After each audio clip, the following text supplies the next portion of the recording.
కోకాపేట్, తెల్లాపూర్, నర్సింగి ఈ ప్రాంతాలు చాలా ఖాళీగా ఉండేవి.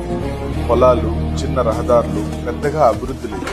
అప్పట్లో చాలా మంది ఇలా అనేవారు, ఇది సిటీకి చాలా దూరం, ఇక్కడ ఏమీ లేదు, ఇక్కడ ఎందుకు ఇన్వెస్ట్ చేయాలి. కానీ రియల్ ఎస్టేట్ లో ఒక నిజం ఉంది, ఇది భయపడిన వాళ్ళని కాదు, ముందే ఆలోచించిన వాళ్ళను ప్రోత్సహించింది. ఇప్పుడు 2026కు వచ్చేసరికి కోకాపేట్ హైదరాబాద్ లో ప్రీమియం గ్రోత్ జోన్ గా మారింది. ఎత్తైన భవనాలు, పెద్ద ప్రాజెక్టులు, భారీ డిమాండ్. తెల్లాపూర్ ఇప్పుడు residential hotspot, gated communities, IT corridor కు దగ్గరగా ఉంది. పూర్తి స్థాయిలో అభివృద్ధి జరిగింది. నర్సింగి ఇప్పుడు ఫైనాన్షియల్ డిస్ట్రిక్ట్ కి నేరుగా కనెక్ట్ అయింది.